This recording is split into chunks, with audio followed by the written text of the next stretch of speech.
Good afternoon. Welcome to our ebook session, the book publishing process and Elsevier author workshop. Our speaker of today is Stacy Masucci. Stacy is a publisher. She has over 20 years of publishing experience spanning newspapers, commercial printing, and book and digital content. She is currently the publisher for translational medicine at Elsevier, where she leads an international team of acquisitions editors that research, acquire, develop, and publish research reference content under Elsevier's academic press imprint for over 16 disciplines. Stacy holds a master's degree in publishing from George Washington University. Stacy, I leave the session in your hands. And just a quick reminder to all our participants, at the end of the session, we are going to have 5 to 10 minutes to answer all your questions, which I kindly ask you to please write at the Q&A chat box, which is at the Zoom bar. Thank you so much. Thank you, Stacy. It's all yours. Thank you, Natalia, for that wonderful introduction. In addition to my formal education in publishing and the subsequent career that I've had in the publishing industry, I consider myself to be an avid book supporter. And that's something that's really important to me. And, you know, it's not always a popular opinion in this digital age. And I hope that today my love and support of books will be very clear in this presentation and are going to excite everyone who's joined us today. On a personal note, I live in upstate New York in the United States, outside of the capital, which is Albany, with my husband, 2 sons, Nick and James, and our 2 cats, Thimble, Tack, and Walter. And if any of you at home have 2 cats, you know that our family spends a lot of time vacuuming cat hair. So today I'm going to give you first just a brief overview of Elsevier, and I know many of you were probably on other calls where you've heard about Elsevier before. Hope I can give you a little bit different perspective today. Also, why publish book content? Why is that important in today's digital age? Also, the book publishing process, and this is going to include the content acquisition strategy, which many people don't think about when they're thinking about writing a book, but it's important to understand that in order to get a good proposal. Then I'm going to teach you how to create a strong proposal to help with your chances of getting accepted. And I'm also going to provide some information on how you should select the correct publisher. So let's jump in. So Elsevier is a leader in information and analytics for customers across global research and the health ecosystems. And while this is a really great mission, there's a lot of work behind the scenes to make that a reality. And I just want to take some time to touch on 5 of Elsevier's initiatives. The first is corporate social responsibility, and we're very proud of our unique contributions to sustainability development. And we do this in partnership with global research and our health communities. And by combining our unique insights into content and data and analytics, and we do that with the networks and expertise of our partners, we're able to achieve progress in that area. Second is open science, and we partner with research communities to empower and support open science, and that gives us a more inclusive, collaborative, and transparent world of research. Next is our partnerships. We work with many partners to develop new approaches to a lot of the big challenges that are out there, and that includes partnering yearly with up to 70 research collaborations and internal research projects. And we use our research collaboration portal, which links out to hundreds of research articles and media and reports, which Elsevier has co-developed and we share. Next is our International Center for the Study of Research. And the mission of the ICSR is to further the study of research and contribute to the evidence base. And this supports the practice of research strategy, evaluation, and policy. And finally, the Inclusion and Diversity Board. And this board addresses the gender balance in academic research. And as a global leader in research information, analytics, and scientific publishing, Elsevier continually strives to make an impact in inequalities. Elsevier is large. It employs over 8,000 people across the globe and has multiple divisions. The first is R&D Solutions, and this group provides high quality tools and they deliver technical data, analytics, and technology. And this shortens the distance between discovery and impact. They serve industries throughout pharma and life, chemicals and materials, oil and gas, education, research, and engineering. The next group I want to talk about is Clinical Solutions. And this group helps deliver better outcomes for patients by supporting health executives and nurses and physicians and pharmacists. Next around this circle is Research Intelligence. This group provides actionable insights from quality data and analytic solutions, and they're able to achieve strategic research goals. This includes research strategy, management, impact, and engagement. Next in the chart is education, and this group improves tomorrow's healthcare by empowering the educators and students of today. And Elsevier supports students, faculty, librarians, and this is across all of the medical and nursing education curriculum. And they have the leading authors and editors in those fields. And finally, the little piece of that pie that's stuck out to the side is research platforms. And in here, Elsevier's cross-discipline platforms support the entire research journey. And this enables research and career management, and it empowers users to make even greater impact within their specific fields. Platforms like Mendeley and Science Direct are all a part of the cross-discipline platforms, and it supports the entire research journey.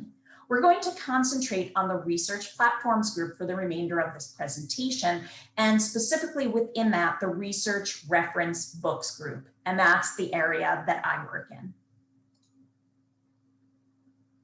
So within research reference, there's many different needs of our customers, and because of that, there's many different types of content that Elsevier publishes. So this pyramid is going to show you the different types of contents of our books and journals and how those varying types of content can be used throughout research and learning. So at the very base, you're going to see we regard books as the knowledge repository from which people learn.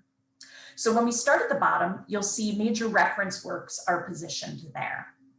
And these products provide that comprehensive foundational introduction to a discipline. And they're presented as the encyclopedias that you use or reference modules. And early career researchers and students will use this material to define and understand basic concepts of a discipline. And as you glance up the pyramid, you're next going to see textbooks. And these provide the pedagogical examination of a subject area, and it gives you concepts and methods and the types of things that you need during education. Textbooks provide the knowledge required within a discipline. On the level above textbooks, you're going to see handbooks. And these compile all of the data sets, the methods, the processes, the techniques that are all specific to a particular field. And they provide those quick answers when people are on the job. Next up on the graph are monographs and single volume references. And these are all of those authored or edited works. And these titles are comprehensive and they show advanced and detailed descriptions for in-depth coverage of specific subject areas. Next up, you see serials, which are those highly cited publications, and they give you that in-depth look of the latest developments in a particular field. Finally, at the tip of the pyramid, you're going to see journal review articles and primary research. This is what researchers and students reference to understand the most recent advances in the field. And all of these formats are working together to answer the questions of researchers and students along their entire learning journey. The Research Reference Book Division publishes over 1,200 titles yearly, and we have 200 team members that are across the globe, and we currently have over 34,000 books available on Science Direct, as well as many other third-party channels. So why publish books? Some of you might be sitting there right now and wondering why Elsevier would even hold a session on books. They seem a little old-fashioned, and after all, when you think about it, the printing of books is a 15th century technology from 1440. And if you do a Google search of "is the print book dead?" you're going to find over 1 million articles that debate that very topic. So I'm here today to tell you that there's never been a more exciting or more important time to be involved in writing books. And to understand that completely, I need to explain a little bit. So we're going to start with the differences between journal and book content. Both books and journals provide different types of content, but it's for that very reason that they're both fundamentally interlinked. Journal article content provides the depth in growing disciplines. So you get specialized knowledge in a distinct area with that very, very narrow focus. You get extreme depth of coverage of a particular topic. And you also get the very latest research and new results. And all of this is important to researchers and students. Book content, on the other hand, provides breadth in connecting different disciplines together. It gives you broad overviews of topics. It gives expert opinions that can be included on multiple foundational topics. And the complexity of differing opinions can also be collated into one source. Books also have the ability to provide related fields and methods and materials, and that's all in one place. And all of that content is also equally important to researchers and students. So what does this all mean for you? Very simply, that researchers and students need both types of content to build their complete knowledge base around a topic area. In an Elsevier survey, we found that 78% of researchers do interdisciplinary work. And because of this, they need foundational information for an understanding of the areas outside of their normal day-to-day research. Books provide that breadth in connecting disciplines together. In that same survey, respondents stated that they searched for answers, not content types or formats. Researchers and students don't care if answers to their questions come from books or journal articles. They just want the answer. This means that they willingly co-use these journals and books together. I want to take a moment now to ask the audience about their research. So if you could please complete this poll on, do you conduct interdisciplinary research?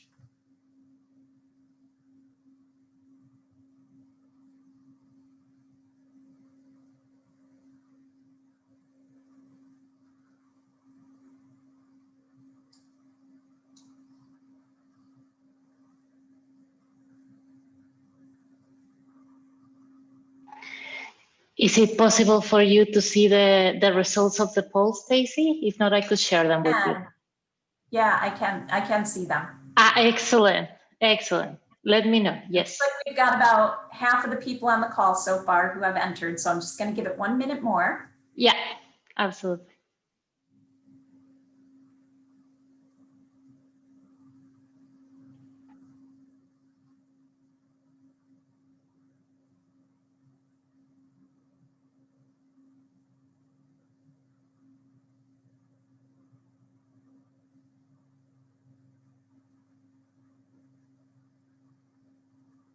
Okay, so it looks like 76% of the people on this call, just went up to 77, do interdisciplinary research. And that is not surprising to me. That is, what we hear time and time again from customers. It's what's going on in the field, and it certainly is not a surprise at all. And we see that When we talk to folks who are doing research, we find that they're telling us that the amount of interdisciplinary research that they do is also increasing. So it's not just that they do it, but they're having to do more of it. So the book has come a really long way, and I don't just mean from the times of papyrus. So let's go back to that 15th century technology I was talking about. When the printing press was invented, it was one of the most influential events in the second millennium. But books over the past 20 years have changed, and they're not the same tomes that came off the Gutenberg press. Books used to be read cover to cover, start to finish, page one, all the way to the very end. And that is no longer true. That is not the user's behavior. After the first e-reader hit the market around 1997, books were no longer the same. People began navigating directly to the parts that they wanted, bookmarking, only reading what they needed, and when they needed it. And around that same time, publishers began to see a need to organize the data, make it searchable, discoverable, and available. And that's when the magic happened. One example of this is Elsevier Science Direct. So we're able to take all of those items that you saw in that pyramid, major reference works, journals, ebooks, monographs, serials, series, handbooks, all of them, apply machine learning, artificial intelligence to find the exact answers that researchers are looking for. And studies have shown that the use of Science Direct shortens the research process, saving the average user 47 minutes a day. I don't know about you, but I would love to get 47 minutes back in every day.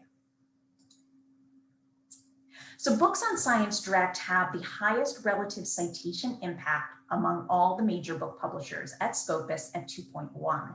And that's a really nice statistic, but you may be wondering, with all that content out there that you're throwing in there, how is anybody going to find my book? Well, one of the keys to discoverability is our Science Direct topic page. And the topic page is generated using automated technology for information extraction. And by applying natural language processing and AI techniques to our already published content, it surfaces the most relevant snippets of information from reference books, and it does it in succinct and summarized pages. They're then directly searchable on Science Direct. They're hyperlinked from key terms in journals and book chapters. And best of all, they're freely discoverable through search engines. They don't cost anything. Science Direct has topic pages in 20 distinct domains and has over 650,000 hyperlinks to and from topic pages across all of Science Direct. This is a platform truly dedicated to discoverability and co-usage. So, due to this use of machine learning and AI and all of the things I've been talking about, books have really changed. They've been able to aid with their discoverability. Books are now used more widely, harnessed more accurately, and accessed faster than ever before. And that's why I truly believe that today is the best time to devote yourself to writing a book. So I have a second poll for you. So if you've used Science Direct topic pages, how useful have they been for you?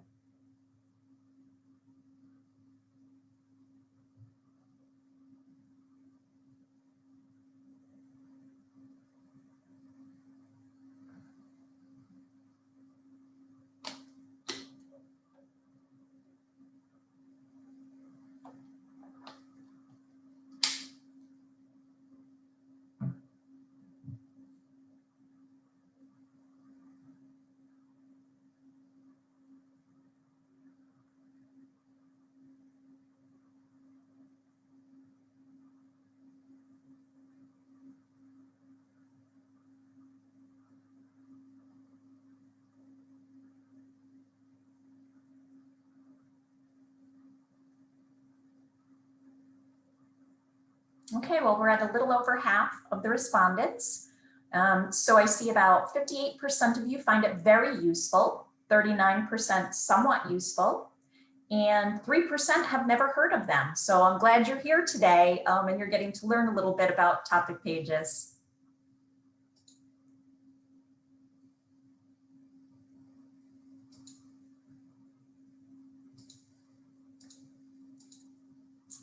So by now, I hope that I have convinced you that writing a book is a worthy effort.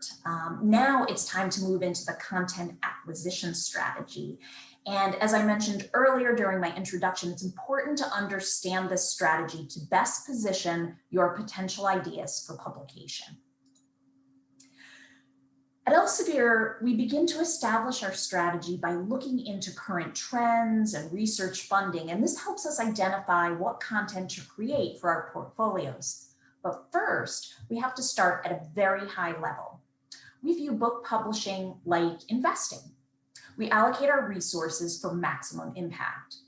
And publishing high-quality book content depends on this strategy and finding a way to create more value for the research and student communities that we serve. Elsevier publishes across a wide array of areas, but a few years ago, many were not aligned with our strengths overall. So we looked at those and decided to focus on areas in which primary research was large and growing, in areas where research was well-funded, and in areas in which Elsevier had the strongest journal position. And we call this our deep vertical strategy. And we use data to build and analyze this strategy every year. The bubbles in this chart that you see represent areas in which we're investing and growing significantly. And not surprisingly, these are also areas where research funding is focused. The content we acquire in these areas are aimed to help researchers and students get up to speed with new scientific topics, map out adjacent areas for their interdisciplinary research and study, and help them find and understand experiments and how to apply them. And after identifying all of these areas of growth, we categorize them into collections based on discipline. And here you can see the 23 different subject areas of focus for the division that I work within. And it's important to know that there's many divisions within Elsevier and they cover varying areas. Again, this is just the division I work with. And this example shows collections from the Research Reference Division, along with the number of new titles in the collections for 2020. And now that the subject areas are all identified, it's time to build the discipline-specific strategy. And we start doing this by using data and analytics from tools like SciVal and Scopus. We monitor journal activity and scholarly output, looking closely at citations and impact by subject area. We identify people who might be impactful authors. We look at institutions and we look at geographical locations. And what we're looking at is whether or not there's a healthy collaboration with those people and institutions, and also the amount of research output. We also look at subject area research funding to see what's been funded in the past and what's expected to be funded in the future. We analyze book usage trends to identify different patterns, and we track any innovations that have developed and may influence research or learning. And we take all of this data and use it to analyze our current portfolios of content. And this includes identifying any growth areas specific to the portfolio, and that may or may not vary from year to year. We compare our current book offerings to our current journal content, and we identify any common trends that we see or any departures and investigate why that might be. Finally, we identify any book portfolio gaps that we have, and we flag them for acquisitions. In doing all of this, we can pull all of this information together and create an annual strategic plan. And this highlights the signing topics that we want to obtain throughout the entire year. The information will also inform the acquisitions editor's commissioning plan. And a commissioning plan is a list of topic areas and potential authors that we plan to get in touch with and talk about book ideas. The information also helps us determine the profile of the types of authors that we feel would be most successful in the topic area. And all of this leads to a well-designed and successful books program. So now that you've heard about the factors we consider, I want to know what indicator you feel is the most relevant in determining future research trends. So one more poll.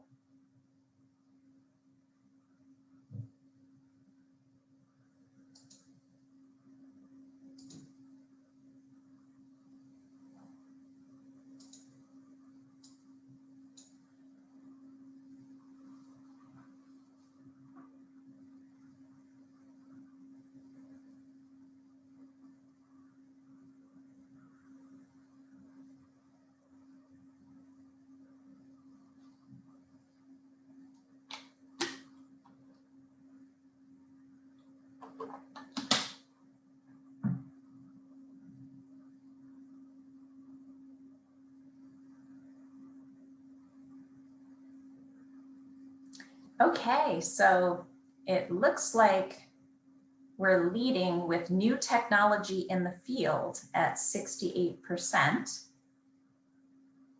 followed by scholarly output at 53%. Industry trends and funding are tied at 32%. And then other, which was a fill-in, is at 6%. So if you do have an other, if you want to put it into the Q&A, that would be great. I'd love to see it. But I think that it looks like we have a lot of technology folks on this call. They're talking about new technology in the field. And of course, that is one of the important things that we look at when we're putting these strategic plans together. So thank you for that feedback. So now you all understand the content acquisition strategy. So it's time to consider, are you going to author or edit a title? The first thing you want to consider is, do you want to author or do you want to edit a book?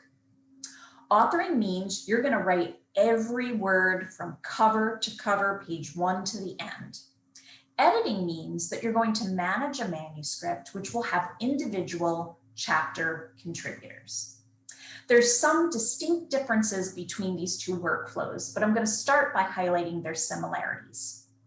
With Elsevier, both authors and editors should be known and respected experts in their field. They should be able to identify a market need, and this includes a clear understanding of the subject matter and a targeted audience for whom the content is specifically made for. They need to plan the scope of the content to ensure that all the needs of the market are met. They're going to be supported by Elsevier's in-house staff throughout their entire publishing process, from the proposal all the way through until sales. And this allows them to produce the most high quality end product possible. Finally, both are paid by the publisher in the form of a royalty. Now I'm going to get into the differences. So volume editors, again, these are the people who are managing chapter contributors. Volume editors are expected to design a table of contents for the book, and this needs to be completely comprehensive and cover the entire subject matter. They need to secure all of the individual chapter contributors, and they need to perform the overall scientific editorial review of each and every chapter. Chapter authors, these are the folks who are going to contribute chapters to the volume editor. Chapter authors are going to work very closely with the volume editor to plan their chapter coverage. And this is because it is important for that editor to make sure there is an overlap between chapters. Since you have different people handing in different chapters, you want to make sure there's no overlap. They're also expected to write between 7,000 and 10,000 words in about a 6-month period. And there is no payment to chapter authors, but there is also no payment. There is no fee for them as well. Now, volume authors, these are the folks who are writing from cover to cover. Volume authors are expected to write at least 100,000 words, and that's in about a year's time. They need to deliver a very well-referenced manuscript to back up all of the statements. The manuscript needs to explain the science and how to apply it. It's also important for volume editors to have interdisciplinary expertise, and this allows them to deliver content for readers that have a varied background, because as we know, interdisciplinary research is everywhere. Deciding which of these workflows works best for your time, your experience, and your capabilities will have an impact on how successful your authoring experience is. So now that you have your motivation and you know how it's going to work for you, let's talk a little bit about what makes a premium author or editor. The attributes of a premium author can really vary by field and industry. And in some areas, certain attributes are very heavily weighted, and in others, they're just not. So your acquisitions editor at the publisher is the best place for you to go to determine the right qualifications that you need for any particular given area. But with that said, generally speaking, premium authors are going to have some or all of these things. High quality publication rating, a good H index, good standing at a well-known institution or company. They should be well known for a broad knowledge of the subject area and have the ability, of course, to share this knowledge in that interdisciplinary manner. They should have established connections in the field, and this is especially important if they're the editor of a volume, because they need to solicit those chapter contributors and they need to be well connected. They should hold a position in a related academic society, and they should be involved in key related journal boards. So after that really long list, you're probably sitting there thinking to yourself, who in the world is going to meet all of that criteria? And even if they did meet that criteria, how would they even have the time to write a book? With all of that said, everything that's on this slide, I just want to mention that in the past, exceptions have and can be made. I personally have one of my best-selling authors that I've ever brought into Elsevier, who I met at a conference, and he was an MD, he wasn't a PhD. He was too busy doing procedures to really do a lot of research, so he didn't have a high H index. But the more and more I talked to him, the more I realized that he really had a passion for the subject area. And he was so good at explaining the different procedures and things and the research in the area that even I could understand it. And I just thought he would make a really good author. And so after I left the convention, I went back and we had a few phone calls and we talked a few more times. And finally, I was convinced that I wanted to bring him on board. And I did, and I went to bat for him. And even though he didn't have, any of these things, he came on board. And his book to this day, he has 2 different books with us now, and one is in its 3rd edition, and that one is still the top-selling book for that area. So even though this slide has all those qualifications, really talk to the acquisitions editor, talk to them about your passion for it and what writing a book would mean to you. So author motivation, it's a big part of our investigation. In a survey we did to over 58,000 authors, we found that there were some trends that emerged. So many authors have a genuine interest and passion in their subject area, and they want to expand knowledge beyond their core area of study. So they know that importance of interdisciplinary research, and they feel the need to contribute more to their area. So they have that interest and passion. Another is an unmet market need. Authors may want to fill an unmet need that either they've identified, or maybe their students have identified, or their colleagues have identified, and they want to provide a voice to an underrepresented market or topic area. Next is prestige. So there's some people who write books just purely to raise their profile and be recognized as a leader and expert on a topic. And books will do that for you. I mean, think about, it would be great to go to a party for work and somebody's talking about the role of the microbiota in the gastrointestinal tract, and you're able to say, oh yeah, I wrote the book on that. So prestige. And finally, a desire to educate. Many authors find books are the perfect avenue for them to share, new methods, maybe something they've developed, ways of teaching and knowledge, and give all of this to the next generation of learners. And all of these motivations are good ones, but it's up to you to look inside and find out which is your motivation. So now that you're convinced to be an author or editor, let's take a look at the entire publishing cycle. So there's many, many phases of the publishing cycle, and Elsevier partners with you in every step of the way. And this icon shows the cycle from start to finish. And as we progress through the rest of the presentation, you're going to see this icon in the upper right-hand side of each slide, and it's going to be showing you the progression of the cycle as we go along. So the first step is a book proposal, and the proposal writing process is not intended to be a daunting process, and a good editor is going to guide you through this and work with you.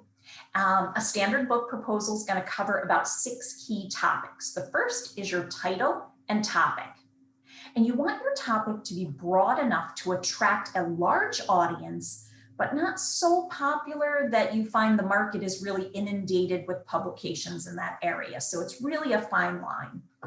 You should carefully select this topic and find a title that succinctly summarizes it using keywords. This helps reviewers understand your planned content, and later in the process, potential readers to discover your process, which is more important than having a flashy title.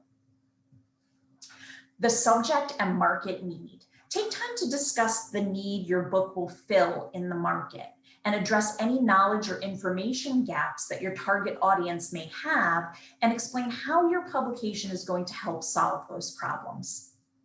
Next is your author credentials. What is it about you that makes you appropriate to write on this subject matter? Now, your credentials are really important here, and you absolutely should include them. But don't forget your motivation. That's important too. What's your story? Next, your intended audience and its needs. So tailoring the content and features of your book from the onset so that you're addressing the needs of a particular audience or market is going to help make you successful. Next is geography. So you have to start to think about, where is this topic going to sell best in the world and why? And are there any geographical limitations to the audience for this content? What are they? What might be done to increase the international appeal of my book?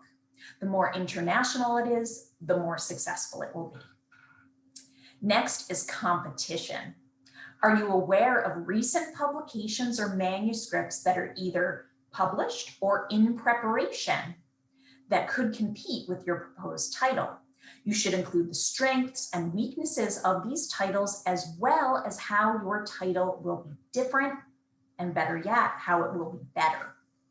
So a lot of people like to tell publishers that their book is a first of its kind, and that is not the best advice.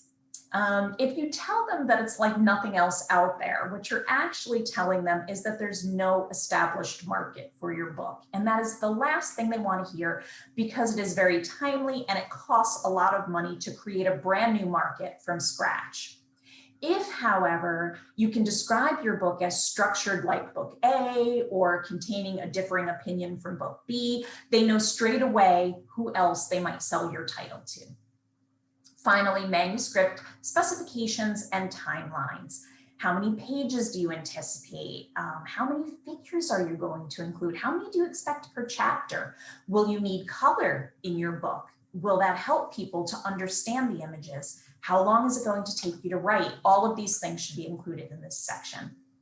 A high quality book proposal can make the review process go so much faster, and it also minimizes the need for queries, multiple rounds. So the more effort you put in to your proposal up front, the more likely it's going to be accepted, and we'll go through the process smoothly.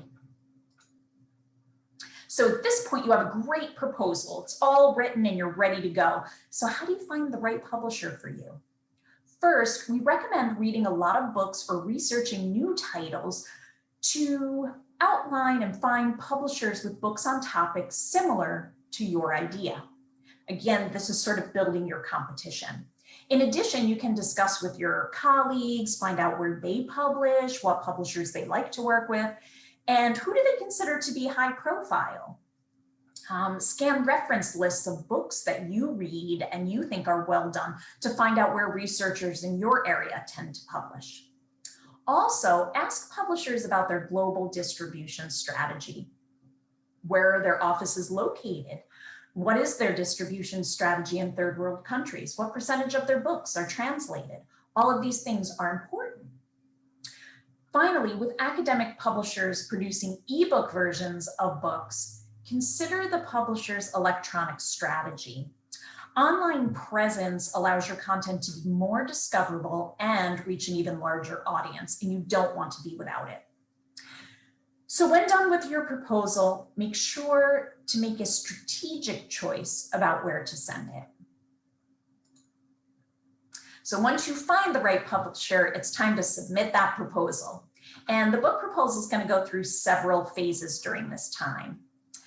First, the proposal is submitted to the acquisitions editor, and at that time, they're going to review it, and they may have questions and some back and forth and need additional information. Once they're satisfied, they're going to send it for peer review, and peer review can take anywhere from 2 or more weeks. And during this time, the acquisitions editor solicits reviews from the market and compiles them. They then create an editorial analysis for you, which highlights any requested changes that might be needed in the scope of the content, and they send it to you. The editorial analysis will be reviewed by you as the author or editor, and a revised proposal will be created along with the acquisitions editor. And once both sides are completely happy with the scope of the content, the book is formally approved at the publisher and ready for a contract. So Elsevier uses DocuSign, which is fully secure, and it's an online electronic signature. Your final manuscript due date is included in your contract, and it is clearly specified.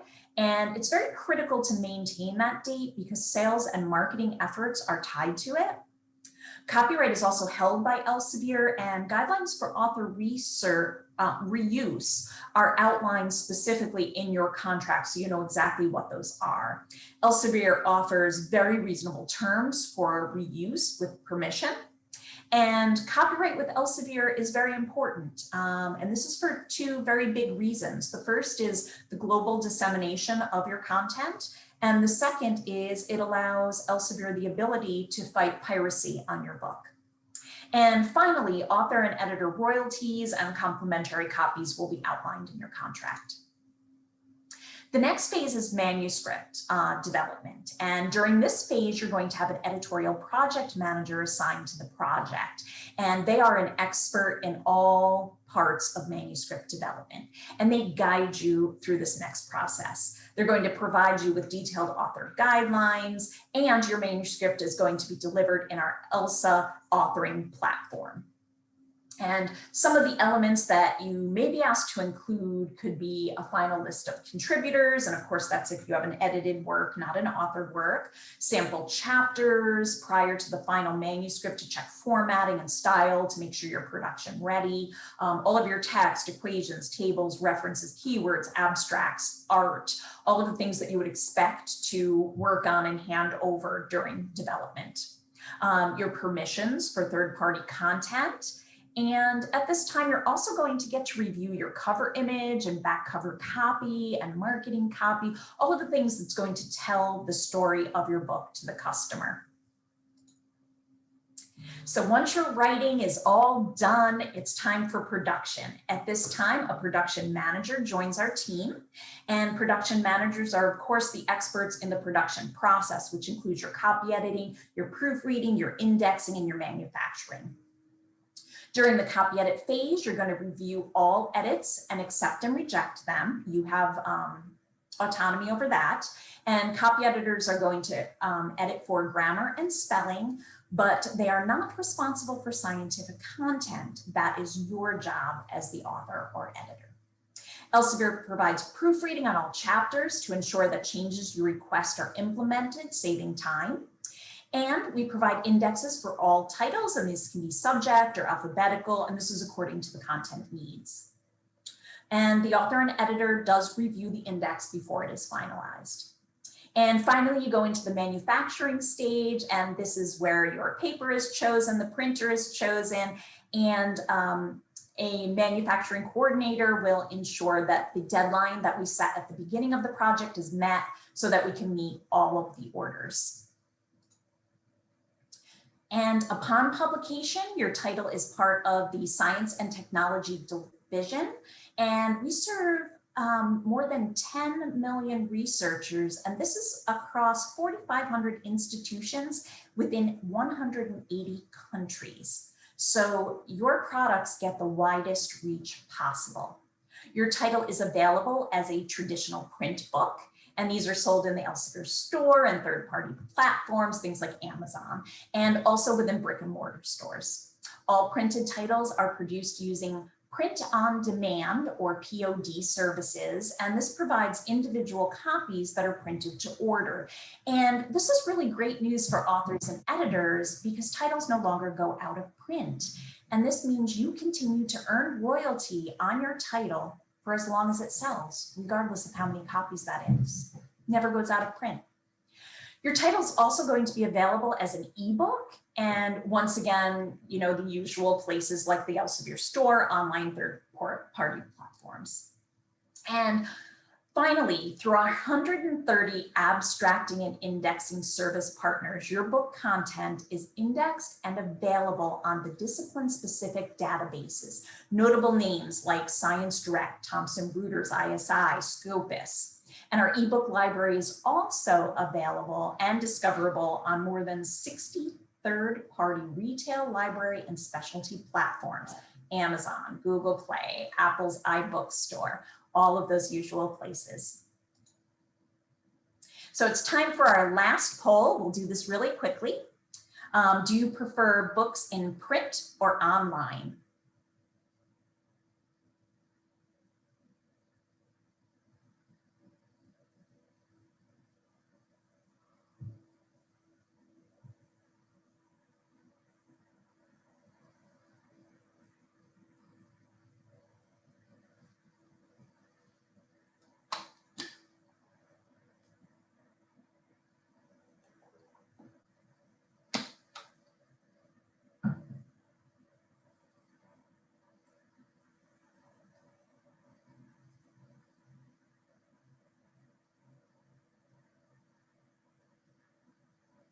Okay, we've got over half the respondents, so I'm going to stop it. And it looks like both is the winner. People would like both versions at 42%, followed by print versions at 34% and online versions at 24%. And the good news is if you publish with Elsevier, we provide both print and online versions. So no matter your preference, we have the book for you. So after release, after your book is published, it's time for marketing and sales to go into full swing. And in addition to the full support sales team that you get, who are going to promote your title, Elsevier has a very novel approach to book author marketing. And we've moved from something that was called a product-focused marketing campaign to an audience-driven marketing campaign. And we made this move due to the fact that customers use several products over the course of their career. So when we looked at it, we said it's going to be much better to market all products to a particular audience instead of marketing individual titles to an audience. So this customer-centric marketing benefits our book authors because it's focused on driving product usage throughout that customer's entire life cycle. Our marketing program provides updates to our authors and market through the entire publication process, and it includes book release information, book reviews and announcements for any awards that might be received, as well as a quarterly author newsletter, and that gives you hints and tips and marketing advice on how to promote your book as an author or editor. Elsevier also provides event support in the form of booths at major scientific meetings and promotional materials at the smaller meetings. Of course, that's when they're being held in person. And finally, we have a large social media presence. We have a SciTech Connect proprietary blog, and it allows our authors and editors to share content with their audience even after the book publication to keep it on the top of their minds. And we maintain over 22 subject-specific communities, and this is across 68 accounts. And we reach more than 3.2 million fans on Facebook, Google+, LinkedIn, and Twitter. But most importantly, we ensure abstracting and indexing databases are optimized for search and discovery, making your content discoverable. So it's my hope that this presentation has given you insight into not only why books are important, but that there's never been a better time than right now to be involved in writing a book. So with your new insight into the content acquisition strategy, a full understanding of the entire publishing cycle, you're now ready to author or edit a book, and I hope to hear from you. Thank you. Thank you, Stacy. Thank you for this enriching session about how to publish books. We have several questions over here that I would like to ask you directly. Sure. Thank you. We have from Dr. Goma. He's asking, has the editor the right to edit the content of the chapter which has been written by other authors? Yes, absolutely. And that is one of the jobs of the editor. So the editor will review every single chapter that comes in, and then it's a dialogue between the contributor and the editor. So the changes will be made, they'll be sent back to the contributor, and the two of them will work it out on what the content should be within that chapter. But the editor does have the final say. Excellent, excellent. Thank you, Stacy. We have another question. Well, I hear it's just the name of the device that they use the question. We don't have the name of the participant. But the question is, how do you encourage new authors to get their papers published? I'm talking especially about PhD students. So when you're talking about papers, that's a different side of our business. So in the beginning, when I was talking about Elsevier and our different divisions, your papers are more appropriate for journals. And what you would want to do is reach out to either the editor of the journal that you're interested in being published in, or the editorial board of that journal, and talk to them about how to get involved with the journal and how to submit your paper. That's not really, and the presentation that was given today. So that's a different side of the business. Excellent, excellent. Thank you, Stacy. We have another question that is regarding the session that you just present, is about the publication fee. Dr. Shahira would like is asking, what about publication fee? So we do not charge a fee to publish with us. The only exception to that would be if you wanted to do an open access book. And open access books are not as popular because of the financial model. So regular book publishing, you have no fees. We pay you to write the book. You get a royalty on the sales of your book. If you decide to go the open access route, then it would be a per chapter charge. And if you want more information about open access, you could reach out to me. My email is in the slides, and I can talk to you more about that. Excellent, excellent. Thank you, Stacy. We have a question from Mohammed Ousani. Do Elsevier publish books in other languages or just in English? Yes, we do. We start in English, and then we translate a lot of, at least in the division I'm in, we start in English, and then in order to publish a translation, we work with an outside group. We connect a local publisher within the area that we want to translate, and we work with them to do the translation. So that's something we do commonly. Right. Excellent. Thank you. Thank you, Stacy. Here we have another question. Well, this is about the webinars schedule that we have.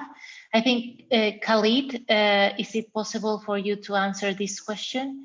This is about the webinars schedule of EKB, please. Thank you. Yes. So for the webinars, thank you, Natalia. So for the webinars in general, we do post all the Elsevier Africa activities in different countries in Africa on our Facebook page, Elsevier Africa.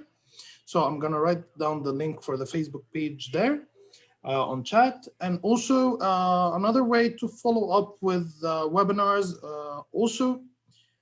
we post the recorded webinars later on our YouTube channel, also Elsevier Africa. And finally, for the EKB sponsored webinars, they are available. You can always see the schedule for the upcoming webinars from Elsevier and all other publishers who are partners in the EKB initiative on ekb.eg/events. However, that website is country specific, so it would not be accessible from outside Egypt. I'm gonna write down the links on chat now. Thank you, Khalid. And as well, we have just we wrote the link for the downloading the certificate of attendance and the code as well. But before we still have the questions that keep coming. So before we move for the certification, Stacy, we have a question from Dr. Mona Shehab. How can the author submit a book proposal? Okay, so there's a couple of ways that you can do that. You can go to Elsevier's website, and there is a link there with an email address, and you can send it in and submit it that way. And you can also download a copy of the proposal form. Or you can look up the acquisitions editor in your area and contact them directly. And those names are also listed on the Elsevier site. So say you were in engineering, you would go to the engineering area, find the AE that does engineering, get their name, email them directly, and then they can give you the proposal form, and then you can submit it to them when you're done. If you have trouble finding anyone, I am more than happy to funnel them through to the right place. And again, my email is on these slides. So if you just are unable to find the right person to connect with, you could always send it to me and I'll direct it for you. Excellent. If I may add here, yes, also Stacy, yes, so there is a web page on Elsevier website where you can find more information about book authors. And there is also the form that Stacy just mentioned available online. I'm also going to put that link also on chat. Excellent. Excellent. Thank you, Khalid. Thank you. Stacy, before we close up the session, we have a question from Enas Shehata. The question is, some authors republish their published papers as book chapter with small changes. Is this ethical? No, that is not. If we were going to republish a paper that had already been published, there's a few things that we would go through with the contributor to make that happen. And it would have to have at least 30% changes. And these are drastic changes, not just one word. This is, complete sections, new information. So at least 30% change. And we also would credit the original publication source. And we would only do that in very rare instances, but those are the guidelines that we would use if we were going to. But generally, if I have a book and somebody just wants to republish an article they've already done, I reject it straight away. Mm-hmm. Mm-hmm. All right. All right, thank you, Stacy.